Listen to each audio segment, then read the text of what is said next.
Boas-vindas a este dia visual estruturado. Aprender as bases da gramática inglesa sendo iniciante pode até parecer um bicho de sete cabeças, né? Mas a verdade é que a gramática não precisa ser nada intimidadora.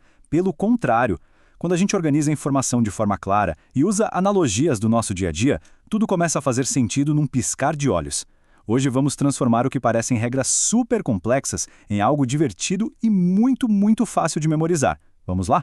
Dando uma olhada rápida na nossa agenda de hoje, primeiro vamos falar dos pronomes pessoais, os nossos protagonistas. Depois, a famosa regra do pronome it. Em seguida, os adjetivos possessivos, ou seja, quem possui o quê. No ponto 4, os artigos e o som inicial. E para fechar com chave de ouro, uma tabela rápida de revisão para memorizar tudo isso.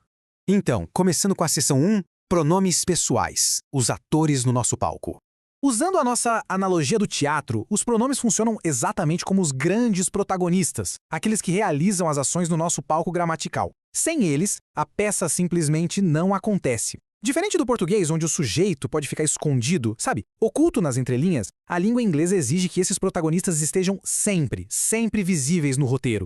Com raras exceções, toda a frase precisa obrigatoriamente de um executor claro para fazer sentido. E aí entra a regra de ouro para o pronome I, que significa eu. Gente, ele age como uma verdadeira diva de cinema. Ele exige, literalmente, ser escrito sempre com letra maiúscula. Não importa se ele está no começo, no meio ou no final de uma frase. A presença dele é sempre em caixa alta, super destacada. Vamos ver isso na prática numa rotina de clínica ou hospital, por exemplo. Na frase I am ready for the shift, que é eu estou pronto para o plantão, o I assume o comando, grandão lá no início. O mesmo acontece no meio da frase em My colleague and I are studying. Outro detalhe bacana é o pronome you, que é super flexível. Ele joga nas duas pontas, tanto no singular quanto no plural. Pode ser you are a great professional para uma única pessoa ou you need to work as a team para um grupo inteiro. O que manda aí é o contexto da cena. Vamos para a seção 2, a regra do pronome it, o nosso ator mais versátil.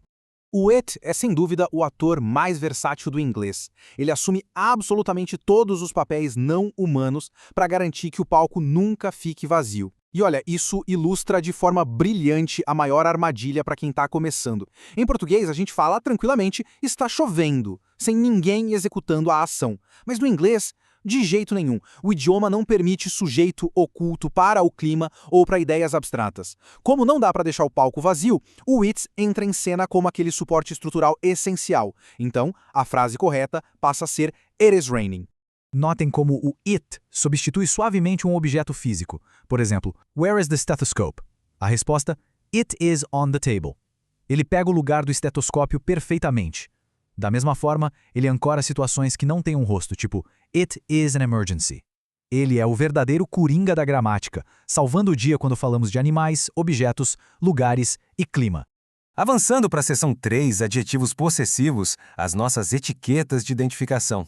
Agora a gente traz para o palco os possessivos, my e your. Eles funcionam exatamente como aquelas etiquetas de identificação para os objetos no palco, dizendo a quem as coisas pertencem. E aqui vem um alívio imenso para quem está aprendendo. Essa etiqueta só se importa com quem é o dono. Ela ignora completamente a quantidade de objetos. E o melhor de tudo, eles não têm forma no plural. Nunca. Observem como isso facilita a vida na correria do dia a dia. A palavra my continua idêntica se tiver só um paciente esperando, my patient is waiting, ou vários pacientes, my patients are waiting. O my fica intacto.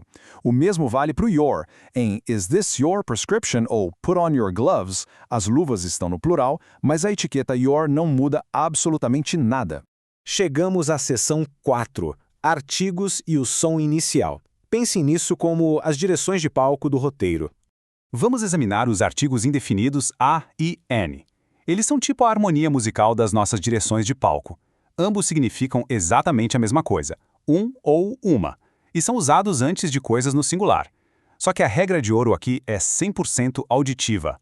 A escolha entre a ou n é ditada pelo som que sai da boca, e não pela forma como a palavra é escrita. É preciso treinar o ouvido. Usamos A antes de sons de consoante e N antes de sons de logal. Mas, opa, fica o alerta para uma pegadinha importantíssima. Temos duas armadilhas fonéticas que sempre confundem a gente no começo. O famoso H mudo E a letra U com aquele som semivocálico. Como a regra é guiada pelo som inicial e não pelas letras no papel, todo cuidado é pouco. Analisando essas exceções de perto, fica super claro. Palavras como hour, que é hora, ou honor, honra, exigem o artigo an. Por quê? Porque o H é totalmente mudo. A primeira coisa que bate no nosso ouvido é um som de vogal O. Já palavras como university ou uniform recebem o artigo A. E por que isso acontece?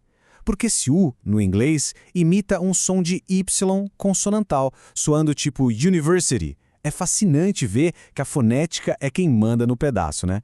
Para fechar, vamos para a seção 5, nossa tabela rápida de revisão, o guia definitivo. Para amarrar tudo de um jeito super sólido e visual, esta tabela aqui é a cola perfeita. Ela separa os nossos protagonistas, a propriedade deles e a quantidade. É o esquema visual que a gente precisa memorizar. Os executores a, you e it, que fazem a ação antes do verbo, a propriedade com my e your, que nunca vai para o plural, e os artigos a e n, baseados estritamente no som que a gente escuta.